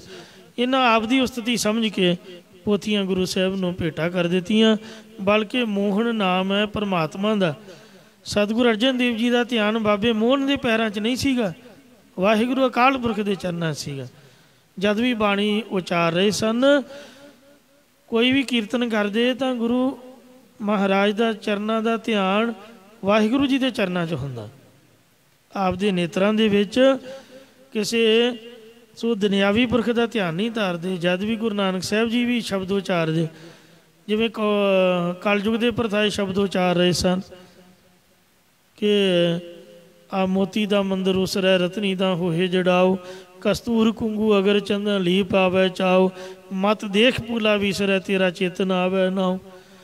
ਸਾਹਮਣੇ ਕਲਯੁਗ ਨੂੰ ਬਿਠਾਇਆ ਹੋਇਆ, ਉਹਨੂੰ ਸਾਹਮਣੇ ਬਿਠਾ ਕੇ ਸ਼ਬਦ ਉਚਾਰ ਰਹੇ ਨੇ, ਧਿਆਨ ਵਾਹਿਗੁਰੂ ਜੀ ਦੇ ਚਰਨਾਂ ਵਿੱਚ ਹੈ। ਸਮਾਧੀ ਸੱਚਖੰਡ ਵਿੱਚ ਲੱਗੀ ਹੋਈ ਹੈ, ਸਾਹਮਣੇ ਕਲਯੁਗ ਬੈਠਾ। ਇਉਂ ਉਪਦੇਸ਼ ਸੰਗਤਾਂ ਨੂੰ ਦਿੰਦੇ ਹੁੰਦੇ, ਪਰ ਚੇਤ ਮਹਾਰਾਜ ਦਾ ਵਾਹਿਗੁਰੂ ਦੇ ਚਰਨਾਂ ਜੁੜਿਆ ਹੁੰਦਾ ਕਦੀ ਵੀ, ਹਮੇਸ਼ਾ ਹੀ। ਧੰਨ ਗੁਰੂ ਰਾਮਦਾਸ ਜੀ ਵੀ ਬਾਣੀ ਇਸੇ ਤਰ੍ਹਾਂ ਉਚਾਰਦੇ ਸੀ। ਵੈਰਾਗ ਦੇ ਜਲ ਨਾਲ ਕਟੋਰੇ ਭਰ ਜਾਇਆ ਕਰਦੇ ਸਨ। ਇੰਨਾ ਪਿਆਰ ਵਿੱਚ ਪ੍ਰਭੂ ਦੇ ਚਿੰਤਨ ਵਿੱਚ ਬਾਣੀ ਉਚਾਰਦੇ। ਹਰ ਪ੍ਰੇਮ ਬਾਣੀ ਮਨ ਮਾਰਿਆ ਅਨੀਆਲੇ ਅਨੀਆ ਰਾਮ ਰਾਜੇ, ਜਿਸ ਲਾਗੀ ਪੀਰ ਪਰਮਗੀ ਸੋ ਜਾਣੈ ਜਰੀਆ।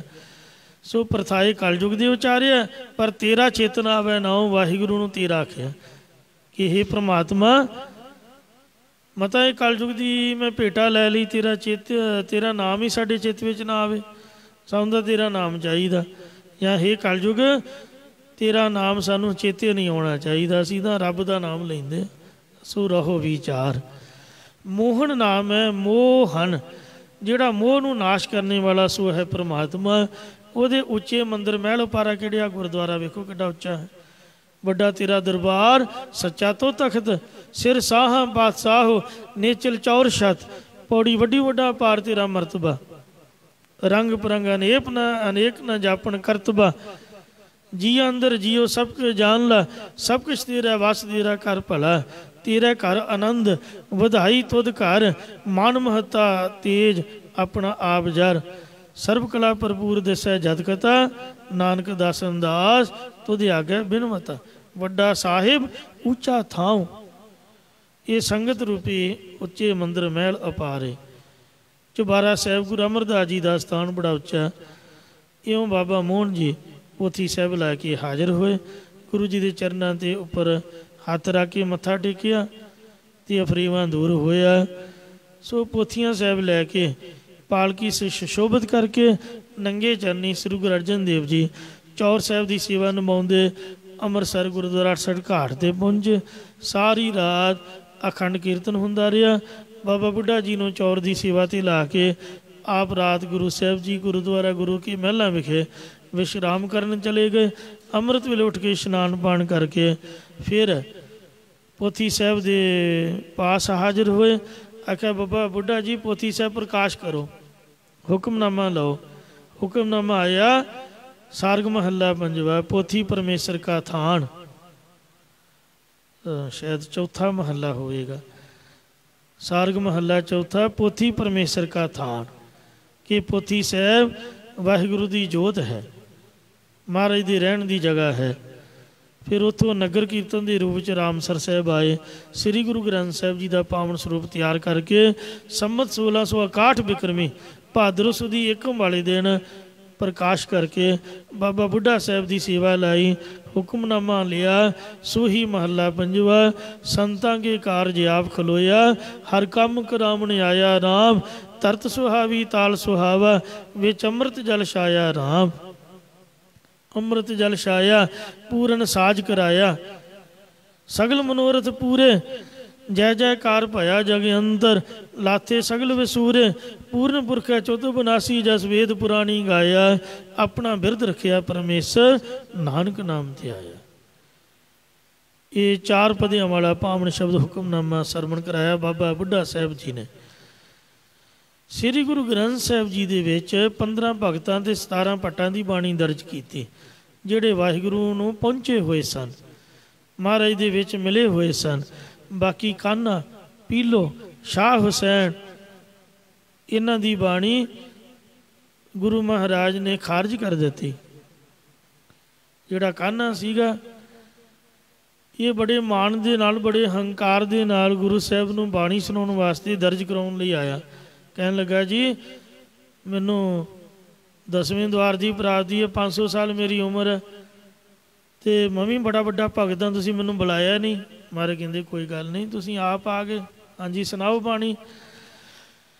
कहंदा मैं ओही रे जाको वेद पुराण सब गावै। खोजत खोज न कोई रे जाको नारद सारद सेवै। सेवै देवी देवा रे कह कान्हा मम अस स्वरूप है अपरंपर अलख भेवा रे। मारे कहंदे नहीं भाई ये चों हंगता दी बहु आ रही है, ये विचों मैं दी बदबू आ रही है। कबीर तू तू करता तू हुआ, गल उही है भी रब दा रूप बन गया, पर मैं नहीं आख्या तू आख्या ताकि मन च मान आए। सच्चे पातशाह जी ने साध संगत जी बाणी प्रमाण नहीं की। पीलो नूं आख्या कहंदा पीलो असा नालों से भले जमदियां जो मूए उन्हें चिकड़ पावना बोड़िया ना आलूद पे। महाराज कहते नहीं भाई ये भी बाणी साढ़े मुताबिक नहीं है। सो महाराज जी भाणी में रह के ते वाहिगुरु जी का नाम जपना है। इंज सतगुरु जी ने साध संगत जीओ यदी बाणी नूं भी खारज कर दिता। ते एक ने होर ने बाणी सुनाई ते उन्हें बीबियां की निंदिया करी दी थी। कहन लगा जी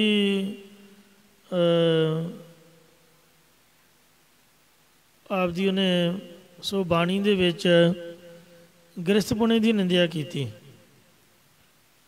हाँ पीलो के बचन दे विच ही है। पीलो असा नालों से भले जमदियां जो मोए उन्हें चिक्कड़ पावना। चिक्कड़ का मतलब गृहस्थ नूं आख्या, क्योंकि पुरानी जोगियां ने रिखियां मुनियां ने इनू चिक्कड़ आख्या है। जिलण आख्या, घुम्मण घेरी आख्या। ते जिस वक्त चिक्कड़ लभजा गया तो महाराज कहंदे भाई असीं तां गृहस्थी सिंख चरनी पाउणे ने, विचे गृह सदा रह उदासी जो कमल रह विच पानी है। तो तेरी बाणी गुरमत मुताबिक नहीं है। फिर शाह सैन बोलिया कहंदा चुप बेअड़िया चुप बेअड़िया बोलण दी नहीं जाए बेअड़िया सजना बोलण दी जाए नाही अंदर बाहर हिका साई। सो महाराज कहंदे तू चुप ही रहो तां चंगा भाई। इस तरीके दे नाल जिन्हां दी बाणी गुरमत मुताबिक नहीं सी, जो वाहिगुरू दे विच इकमिक नहीं सन होए, उन्हां दी गुरबाणी नूं गुरु साहब ने गुरु ग्रंथ साहब च दर्ज नहीं किया। श्री गुरु ग्रंथ साहब जी तो इलावा बुल्ले शाह दियां काफियां भी मिलदियां ने, फरीद साहब के सलोक भी मिलते हैं। कबीर जी की जिन्नी बाणी गुरु ग्रंथ साहब तो बाहर है उन्नी महाराज के अंदर नहीं है। हिंदी के बड़े सलोक ने, पर गुरु प्यारी साध संगत जी जो गुरु ग्रंथ साहब जी में दर्ज हो गई उही सच्ची बाणी का खिताब है। तो बाकी जड़ी बाहर है भावें किसी दी भी है, कबीर जी की है, फरीद जी की कहते ने, जां बुल्ले दियां काफियां, उन्होंने कच्ची बाणी मनना है। उन्हां कवितावां दा गुरु महाराज की हजूरी विच कीर्तन करना मुनासिब नहीं है, क्योंकि सचखंड हरमंदर साहब के अंदर मनाही है। फिर तो गुरुद्वारियां च तक पीरां दीयां कबरां च कोई फर्क ना रह गया। ਪੀਰਾਂ ਦੀਆਂ ਮਜ਼ਾਰਾਂ ਦੇ ਮੇਲੇ ਲੱਗਦੇ ਨੇ, ਉੱਥੇ ਵੀ ਇਸ ਤਰ੍ਹਾਂ ਦੀਆਂ ਕਵਿਤਾਵਾਂ ਗਾਈਆਂ ਜਾਂਦੀਆਂ। ਤਾਂ ਕਈ ਕਹਿੰਦੇ ਅਸੀਂ ਤਾਂ ਸੂਫੀ ਕਾਵ ਗਾਉਂਦੇ ਹਾਂ ਜੀ, ਅਸੀਂ ਵੀ ਸੂਫੀ ਹਾਂ ਜੀ।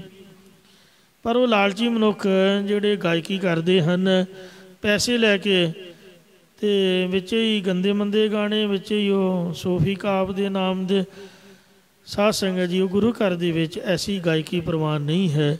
ਵੈਰਾਗਮਈ ਅਤੇ ਪ੍ਰੇਮ ਦੇ ਸਹਿਤ ਸ਼ਰਧਾ ਸੰਯੁਕਤ ਜਿਹੜੀ ਸ੍ਰੀ ਗੁਰੂ ਗ੍ਰੰਥ ਸਾਹਿਬ ਅੰਦਰ ਬਾਣੀ ਦਰਜ ਹੈ, ਉਹਨੂੰ ਸਲਿਮ ਰਾਗਾਂ ਦੇ ਵਿੱਚ, ਸਲਿਮ ਟਿਊਨਾਂ ਦੇ ਬੜੇ ਆਹਿਸਤਾ ਲਹਿਜੇ ਦੇ ਵਿੱਚ, ਬਿਨਾਂ ਕਿਸੇ ਕਲਾਕਾਰੀ ਦਿਖਾਉਣ ਤੋਂ, ਅਤੇ ਸਹਿਜ ਦੇ ਵਿੱਚ ਗੁਰਬਾਣੀ ਨੇ ਸਹਿਜ ਸਿਖਾਇਆ। ਸ਼ਰਧਾ ਪਿਆਰ ਦੇ ਨਾਲ ਇਸ ਦਾ ਗਾਇਨ ਕਰਨਾ ਹੈ। ਮਹਾਰਾਜ ਸੱਚੇ ਪਾਤਸ਼ਾਹ ਕਹਿੰਦੇ ਭਾਈ ਸਤਿਗੁਰੂ ਤੋਂ ਬਿਨਾਂ ਹੋਰ ਜਿਹੜੀ ਬਾਣੀ ਹੈ ਉਹ ਕੱਚੀ ਬਾਣੀ ਹੈ। ਜਿਹੜੀ ਗੁਰੂ ਜੀ ਦੀ ਸੱਚੀ ਬਾਣੀ ਹੈ ਇਹਨੂੰ ਗਾਉਣਾ ਕਰੋ। ਬਾਣੀ ਤਾਂ ਕੱਚੀ ਸਤਿਗੁਰੂ ਬਾਝੋ। ਸੱਚੇ ਗੁਰੂ ਦੇ ਮੁਖਾਰ ਬਿੰਦ ਤੋਂ ਉਚਾਰਨ ਕੀਤੀ ਬਾਣੀ ਤੋਂ ਬਿਨਾਂ ਹੋਰ ਸਾਰੀ ਬਾਣੀ ਕਚਿਆਈ ਵਾਲੀ ਹੈ। ਹੋਰ ਕੱਚੀ ਬਾਣੀ, ਹੋਰ ਬਾਣੀ ਦਾ ਪਰਮੇਸ਼ਰ ਵੱਲੋਂ ਤੋੜਨ ਵਾਲੀ ਹੋਣ ਕਰਕੇ ਕਚਿਆਈ ਵਾਲੀ ਬਾਣੀ ਹੈ। ਜਾਂ ਇਸੇ ਪ੍ਰਕਾਰ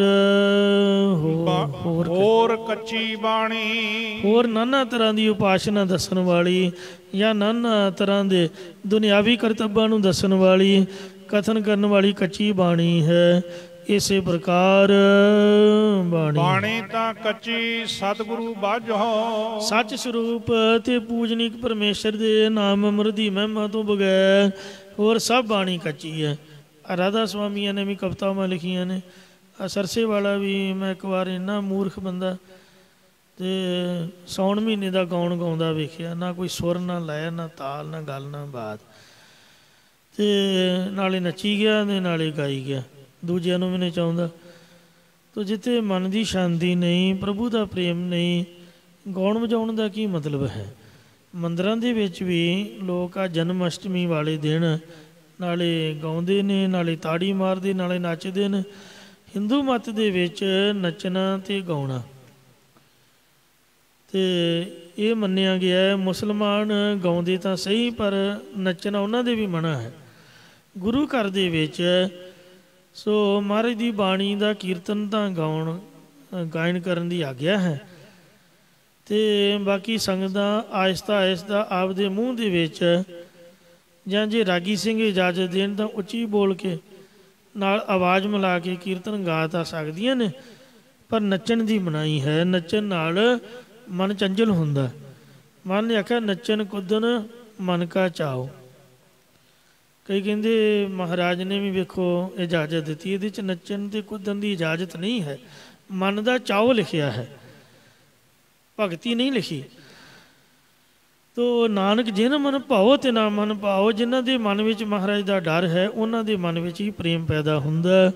ਤੋ ਇਸ ਵਾਸਤੇ ਪਾਤਸ਼ਾਹ ਜੀ ਕਥਨ ਕਰਦੇ ਹਨ ਕਿ ਜਿਹੜੀ ਕੱਚੀ ਬਾਣੀ ਹੈ ਅਧੋਗਤੀ ਨੂੰ ਪਹੁੰਚਾਉਣ ਵਾਲੀ ਹੈ।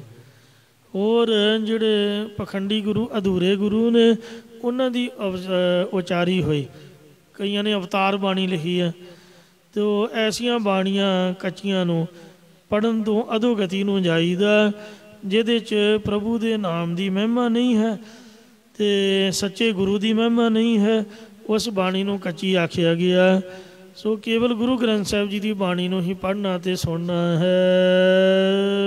ਹੋਰ ਕੱਚੀ ਬਾਣੀ, ਸ੍ਰੀ ਗੁਰੂ ਗ੍ਰੰਥ ਸਾਹਿਬ ਜੀ ਤੋਂ ਇਲਾਵਾ ਬਾਕੀ ਸਭ ਬਾਣੀਆਂ ਕੱਚੀਆਂ ਹਨ।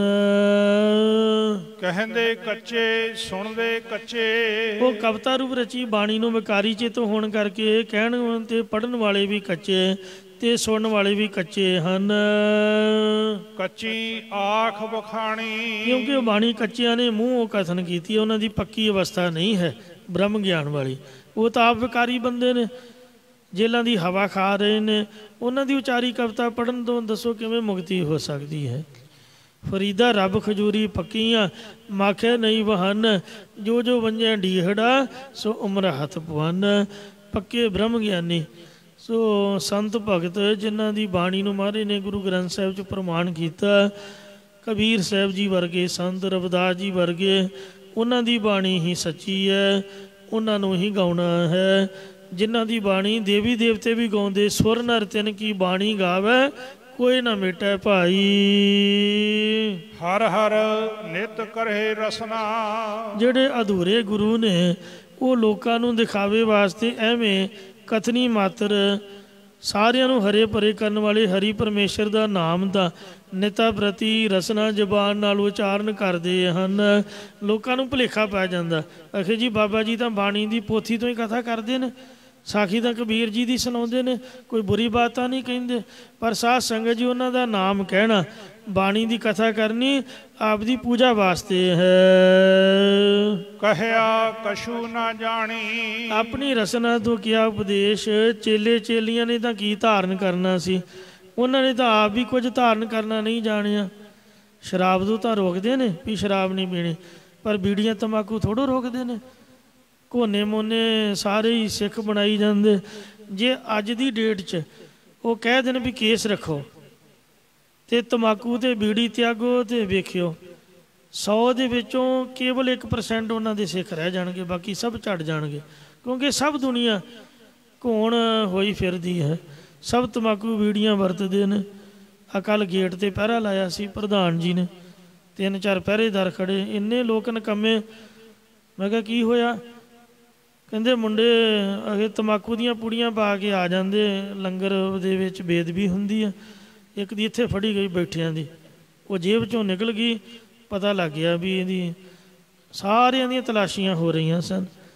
ਕਿੱਡੀ ਵੱਡੀ ਮੂਰਖਤਾ ਹੈ। ਫੋਨ ਕੰਨ ਨੂੰ ਲਾਇਆ ਹੋਇਆ, ਜਿਸ ਤਰ੍ਹਾਂ ਬੰਦਾ ਹੋਟਲ ਅਤੇ ਰੈਸਟੋਰੈਂਟ 'ਤੇ ਰੋਟੀ ਖਾਣ ਜਾਂਦਾ, ਬੰਦਾ ਮੱਥਾ ਤਾਂ ਟੇਕੇ, ਮੂੰਹ ਹੱਥ ਧੋ ਕੇ, ਬਾਹਰ ਦੀ ਆਉਣਾ ਲੰਗਰ ਦੀ ਖਾ ਕੇ ਅਤੇ ਨਿਕਲ ਜਾਣਾ। ਫਿਰ ਕਹਿੰਦੇ ਪ੍ਰਬੰਧਕ ਤਾਂ ਨਹੀਂ ਮਾੜੇ ਭਾਈ, ਇਹ ਜੋ ਗੁਰੂ ਕਾ ਲੰਗਰ ਹੁੰਦਾ ਹੈ ਤਾਂ ਸਰਬ ਸਾਂਝਾ ਮਹਾਰਾਜ ਨੇ, ਪਰ ਇਹ ਸੰਗਤਾਂ ਵਾਸਤੇ ਹੈ, ਸੇਵਾਦਾਰਾਂ ਵਾਸਤੇ ਹੈ। ਤੋ ਜਿਨ੍ਹਾਂ ਦਾ ਮੂੰਹ ਬੀੜੀ ਤੰਬਾਕੂ ਨਾਲ ਲਿਬੜਿਆ ਹੋਇਆ, ਚੁਲੀ ਵੀ ਨਹੀਂ ਕੀਤੀ, ਉਹਨਾਂ ਨੂੰ ਕੀ ਆਖੇ ਗੁਰੂ ਕਾ ਲੰਗਰ? ਉਹ ਤਾਂ ਬੇਦਬੀ ਹੁੰਦੀ ਹੈ ਭਾਈ। ਰਾਤ ਨੂੰ ਸ਼ਰਾਬ ਪੀ ਕੇ ਸੁੱਤੇ, ਮੀਟ ਮੁਰਗਾ ਦੇ ਸਵੇਰੇ ਉੱਠ ਕੇ ਚਾਹ ਪੀਣੀ, ਆਖਣਾ ਜੀ ਗੁਰੂ ਕੇ ਲੰਗਰ ਤੋਂ ਰੋਕ ਦੇ। ਇਹ ਤਾਂ ਫਿਰ ਮਹਾਰਾਜ ਦੇ ਲੰਗਰ ਦੀ ਬੇਦਬੀ ਹੈ। ਗੁਰੂ ਸਾਹਿਬ ਨੂੰ ਭੋਗ ਲੱਗਾ ਹੁੰਦਾ। ਸਾਨੂੰ ਆਪ ਸਿਆਣਪ ਚਾਹੀਦੀ ਹੈ। ਜੇ ਕੋਈ ਐਰੀ ਗੈਰੀ ਵਸਤੂ ਵੀ ਹੈ ਉਹਨੂੰ ਬਾਹਰ ਸੁੱਟ ਕੇ ਆਓ, ਮੂੰਹ ਹੱਥ ਧੋਵੋ, ਮਹਾਰਾਜ ਨੂੰ ਮੱਥਾ ਟੇਕੋ, ਕੁਝ ਪਾਠ ਪੂਜਾ, ਕੋਈ 2-4 ਇੱਟਾਂ ਢੋਵੋ, ਕੋਈ ਸੇਵਾ ਕਰੋ। ਇੰਨੀ ਸੇਵਾ ਚੱਲ ਰਹੀ ਹੈ ਤਾਂ ਅਸੀਂ ਮਹਾਰਾਜ ਦਾ ਲੰਗਰ ਛਕਣ ਦਾ ਅਧਿਕਾਰ ਰੱਖਦੇ ਹਾਂ। ਤੋ ਥੋੜ੍ਹਾ ਬਹੁਤਾ ਪ੍ਰੇਮ ਤਾਂ ਹੋਣਾ ਚਾਹੀਦਾ। ਸੋ ਇਸ ਵਾਸਤੇ ਮਹਾਰਾਜ ਸੱਚੇ ਪਾਤਸ਼ਾਹ ਕਥਨ ਕਰਦੇ ਹਨ ਕਿ ਭਾਈ ਜਿਹੜੇ ਲੋਕ ਆਪਣਾ ਕਹਿਆ ਕਮਾਉਂਦੇ ਨਹੀਂ, ਦੂਜਿਆਂ 'ਤੇ ਉਹਨਾਂ ਦਾ ਕੀ ਅਸਰ ਹੋਣਾ ਹੈ। ਮਤਲਬ ਗੁਰੂ ਘਰ ਦੇ ਵਿੱਚ ਇੱਕ ਤਾਂ ਕੇਸ ਰਖਾਏ ਜਾਂਦੇ, ਇੱਕ ਅੰਮ੍ਰਿਤ ਛਕਾਇਆ ਜਾਂਦਾ, ਇੱਕ ਤੰਬਾਕੂ ਬੀੜੀਆਂ ਤੋਂ ਸੋ ਰਹਿਤ ਕਰਵਾਇਆ ਜਾਂਦਾ, ਰਹਿਤ ਮਰਿਆਦਾ ਦੱਸੀ ਜਾਂਦੀ, ਤਾਂ ਬਹੁ ਗਿਣਤੀ ਵਿੱਚ ਸੰਗਤਾਂ ਜਿਹੜੀਆਂ ਉਹ ਹਾਜ਼ਰੀ ਨਹੀਂ ਭਰਦੀਆਂ, ਇੱਥੇ ਆ ਕੇ ਅੰਮ੍ਰਿਤ ਨਹੀਂ ਛਕ ਸਕਦੀਆਂ ਅਤੇ ਗੁਰੂ ਘਰ ਤੋਂ ਬਾਹਰ ਤੁਰੀਆਂ ਫਿਰਦੀਆਂ, ਕਿਉਂਕਿ ਮਰਿਆਦਾ 'ਚ ਰਹਿਣਾ ਬੜਾ ਔਖਾ ਹੈ। ਉਹ ਲੋਕ ਕਿਸੇ ਗੱਲ ਤੋਂ ਰੋਕਦੇ ਨਹੀਂ, ਜੁੱਤੀ ਤੋਂ ਵੀ ਨਹੀਂ ਰੋਕਦੇ, ਜੁੱਤੀਆਂ ਵੀ ਲੋਕ ਨਾਲ ਹੀ ਲਈ ਫਿਰਦੇ ਹਨ। ਕੋਈ ਮਰਿਆਦਾ ਨਹੀਂ, ਕੋਈ ਗੱਲ ਨਹੀਂ, ਕੋਈ ਬਾਤ ਨਹੀਂ। ਤੋ ਇਸ ਤਰ੍ਹਾਂ ਬਹੁ ਗਿਣਤੀ ਉਹਨਾਂ ਦੇ ਪਿੱਛੇ ਹੈ। ਗਿਣਤੀ ਵੇਖ ਕੇ ਆਪਾਂ ਵੀ ਉਹਨਾਂ ਦੇ ਮਗਰ ਭੁਲੇਖਾ ਖਾ ਜਾਂਦੇ ਹਾਂ। ਮਹਾਰਾਜ ਕਹਿੰਦੇ ਉਹਨਾਂ ਤੋਂ ਬਚ ਕੇ ਰਹੋ ਭਾਈ। ਚਿੱਤ ਜਿਨ ਕਾ ਹਿਰ ਲਿਆ ਮਾਇਆ। ਜਿਨ੍ਹਾਂ ਦਾ ਚਿੱਤ ਮਾਇਆ ਨੇ ਚੁਰਾ ਲਿਆ ਹੈ। ਬੋਲਣ ਪਏ ਰਵਾਣੀ। ਮਤਲਬ ਉਹ ਜ਼ਬਾਨੀ ਉੱਪਰੋਂ ਹੀ ਬੋਲਦੇ ਨੇ, ਦਿਲੋਂ ਨਹੀਂ ਸਮਝਦੇ। ਉਹਨਾਂ ਨੂੰ ਉੱਪਰੋਂ ਦਿਖਾਵੇ ਮਾਤਰ ਬੋਲਣ ਦੀ ਆਦਤ ਪੈ ਗਈ ਹੈ। ਜਿਵੇਂ ਹਵਾ ਦੇ ਬੁੱਲਿਆਂ ਨਾਲ ਪੱਤੇ ਖੜਕਦੇ ਹੁੰਦੇ, ਇਹ ਉਹਨਾਂ ਨੂੰ ਵਿਅਰਥ ਬਚਨਾਂ ਦੇ ਬੋਲਣ ਦੀ ਆਦਤ ਪੈ ਗਈ ਹੈ। ਕਹੈ ਨਾਨਕ ਸਤਿਗੁਰੂ ਬਾਝੋ। ਸਤਿਗੁਰੂ ਅਮਰਦਾਸ ਜੀ ਕਹਿੰਦੇ ਨੇ ਕਿ ਸੱਚੇ ਗੁਰੂ ਦੀ ਨਾਮ ਅੰਮ੍ਰਿਤ ਰੂਪ ਬਾਣੀ ਤੋਂ ਬਿਨਾਂ ਹੋਰ ਕੱਚੀ ਬਾਣੀ। ਹੋਰ ਕਵਿਤਾ ਰੂਪ ਰਚੀ ਬਾਣੀ ਕਚਿਆਈ ਵਾਲੀ ਹੈ। ਮਤਲਬ ਇਸ ਪੌੜੀ ਵਿੱਚ ਸਤਿਗੁਰੂ ਜੀ ਨੇ ਸੱਚੇ ਗੁਰਾਂ ਤੋਂ ਬਗੈਰ ਹੋਰ ਬਾਣੀ ਨੂੰ ਕੱਚੀ ਇਸ ਕਰਕੇ ਕਿਹਾ। ਇਸ ਦਾ ਕਾਰਨ ਇਹ ਹੈ ਕਿ ਸਤਿਗੁਰੂ ਉਹ ਦਾਤਾ ਹੈ ਜੋ ਆਤਮਿਕ ਜੀਵਨ ਵਿੱਚ ਜਿਉਂਦਾ ਹੈ, ਇਸ ਲਈ ਉਹ ਪੂਰਾ ਅਤੇ ਸੱਚਾ ਹੈ। ਪੂਰਾ ਅਤੇ ਸੱਚਾ ਹੋਣ ਕਰਕੇ ਪੱਕਾ ਹੈ। ਉਹਦੀ ਉਚਾਰਨ ਕੀਤੀ। ਬਾਣੀ ਵੀ ਸੱਚੀ ਤੇ ਪੱਕੀ ਹੈ। ਹੋਰਨਾਂ ਦੀ ਬਾਣੀ ਇਸ ਕਰਕੇ ਕੱਚੀ ਹੈ ਕਿਉਂਕਿ ਰਚਨ ਹਾਰੇ ਆਪ ਕੱਚੇ ਨੇ। ਕਿਸੇ ਗੁਰੂ ਗੋਬਿੰਦ ਸਿੰਘ ਵਾਂਗ ਸਾਹਿਬਜ਼ਾਦੇ ਸ਼ਹੀਦ ਕਰਾਏ ਨੇ? ਕਿਸੇ ਵੀ ਗੁਰੂ ਦਾ ਨਾਮ ਦੱਸ ਦਿਓ ਜਿਹਨੇ ਆਪਦੇ ਬੱਚੇ ਸ਼ਹੀਦ ਕਰਾਏ ਹੋਣ। ਕੋਈ ਤੱਤੀ ਤਵੀ 'ਤੇ ਬੈਠਾ ਹੈ? ਦੱਸ ਦਿਓ। ਕਿਸੇ ਨੇ ਸੀਸ ਦਿੱਤਾ ਹੈ ਧਰਮ ਦੀ ਰੱਖਿਆ ਲਈ? ਆ ਕਿੰਨੇ ਵੇਖੋ ਕਿਸਾਨ ਤਰਲੇ ਮਾਰਨੇ, ਕੋਈ ਗੁਰੂ ਹੋਵੇ ਸਾਡਾ ਅਤੇ ਉੱਥੇ ਜਾ ਕੇ ਉਹਦੀ ਧੌਣ 'ਤੇ ਗੋਡਾ ਨਾ ਰੱਖੇ ਵੀ ਤੂੰ ਇਹਨਾਂ ਨੂੰ ਤੰਗ ਕਿਉਂ ਕਰ ਰਿਹਾ। ਕੋਈ ਬੋਲਦਾ ਦੱਸੋ ਮੈਨੂੰ? ਕੋਈ ਗੁਰੂ ਹੀ ਨਹੀਂ ਹੈ ਸਿੱਖਾਂ ਦਾ। ਤਾਂ ਇਸ ਵਾਸਤੇ ਬਿਲਕੁਲ ਝੂਠ ਹੈ ਜਿਹੜੇ ਕਹਿੰਦੇ ਵੀ ਆਪਾਂ ਗੁਰੂ ਹਾਂ ਜੀ। ਉਹਨਾਂ ਦੀ ਕਚਿਆਈ ਇਹ ਹੈ ਕਿ ਮੂੰਹ ਨਾਲ ਤਾਂ ਰੱਬ ਦਾ ਨਾਂ ਲੈਂਦੇ, ਉਹਨਾਂ ਨੂੰ ਇੰਨਾ ਵੀ ਨਹੀਂ ਪਤਾ ਵੀ ਅਸੀਂ ਕਹਿ ਕੀ ਰਹੇ ਹਾਂ। ਉਹਨਾਂ ਦਾ ਚਿੱਤ ਤਾਂ ਪੈਸੇ ਵਿੱਚ ਹੈ, ਮਾਇਆ ਦੀ ਠੱਗੀ 'ਚ ਹੈ। ਜੋ ਮੂੰਹ ਨਾਲ ਜਾਪ ਕਰਦੇ ਹੋ ਜ਼ਬਾਨੀ ਦਿਲੋਂ ਨਹੀਂ ਹੁੰਦੀ। ਇਸ ਕਰਕੇ ਲੋਕ ਅੰਦਰੋਂ ਵਿਕਾਰਾਂ 'ਚ ਖਚਤ ਨੇ, ਮੂੰਹ ਹੋਰ ਪਾਸੇ ਲੱਗੇ। ਕੱਚੇ ਪੁਰਖ ਜੋ ਕੁਝ ਵੀ ਕਵਿਤਾ ਰੂਪ ਰਚਣਗੇ ਉਹ ਕੱਚਾ ਹੀ ਹੁੰਦਾ। ਅਤੇ ਕੱਚਿਆਂ ਦੀ ਕਵਿਤਾ ਰੂਪ ਰਚੀ ਬਾਣੀ ਜੋ ਪੜ੍ਹੇਗਾ ਸੋ ਪੜ੍ਹਨ ਦੇ ਸੁਣਨ ਵਾਲੇ ਦੋਵੇਂ ਕੱਚੇ ਹੋਣਗੇ। ਕਿਉਂਕਿ ਜਿਹਨੇ ਰਚੀ ਉਹ ਆਤਮਿਕ ਜੀਵਨ ਵੱਲੋਂ ਮੁਰਦਾ ਸੀਗਾ। ਆਤਮਿਕ ਜੀਵਨ ਦੀ ਮ੍ਰਿਤਕ ਦਸ਼ਾ ਨਾਲ ਭਰੇ ਹਿਰਦੇ 'ਚੋਂ ਆਤਮਿਕ ਜੀਵਨ ਪੈਦਾ ਕਰਨ ਵਾਲੀ ਰਚਨਾ ਨਹੀਂ ਨਿਕਲ ਸਕਦੀ। ਸੋ ਉਸ ਨੂੰ ਪੜ੍ਹਨ ਸੁਣਨਗੇ ਉਹ ਵੀ ਉਸੇ ਤਰ੍ਹਾਂ ਦੇ ਹੀ ਹੋਣਗੇ। ਕਿਉਂਕਿ ਜੀਵਨ ਤੋਂ ਜੀਵਨ ਪੈਦਾ ਹੁੰਦਾ, ਮੁਰਦੇ ਨਾਲ ਬੰਦਾ ਉਸ ਤਰ੍ਹਾਂ ਦਾ ਹੀ ਅਪਵਿੱਤਰ ਹੋ ਜਾਂਦਾ। ਜ਼ਿੰਦਗੀ ਤੋਂ ਜ਼ਿੰਦਗੀ ਮਿਲਦੀ ਹੈ, ਮੁਰਦਾਪਣ ਤੋਂ ਜੀਵਨ ਕਦੀ ਪੈਦਾ ਨਹੀਂ ਹੋ ਸਕਦਾ। ਇਹ ਗੁਰੂ ਮਹਾਰਾਜ ਦੇ ਕਹਿਣ ਦਾ ਭਾਵ ਹੈ। ਭੁੱਲਾਂ ਚੁੱਕਾ ਖਿਮਾ ਕਰੋ ਜੀ। ਅੱਗੇ ਤੋਂ ਸਮਤ ਬਖਸ਼ੋ, ਖੰਡੇ ਬਾਟੇ ਦਾ ਅੰਮ੍ਰਿਤ ਛਕੋ, ਸ੍ਰੀ ਗੁਰੂ ਗ੍ਰੰਥ ਸਾਹਿਬ ਨੂੰ ਗੁਰੂ ਮੰਨੋ ਤਾਂ ਕਿ ਸਾਡਾ ਭਲਾ ਹੋ ਸਕੇ ਜੀ। ਚਿੱਤ ਜਿਨ ਕਾ ਹਿਰ ਲਿਆ ਮਾਇਆ, ਬੋਲਣ ਪਏ ਰਵਾਣੀ। ਕਹੈ ਨਾਨਕ ਸਤਿਗੁਰੂ ਬਾਝੋ, ਹੋਰ ਕੱਚੀ ਬਾਣੀ। ਵਾਹਿਗੁਰੂ ਜੀ ਕਾ ਖਾਲਸਾ, ਵਾਹਿਗੁਰੂ ਜੀ ਕੀ ਫਤਿਹ।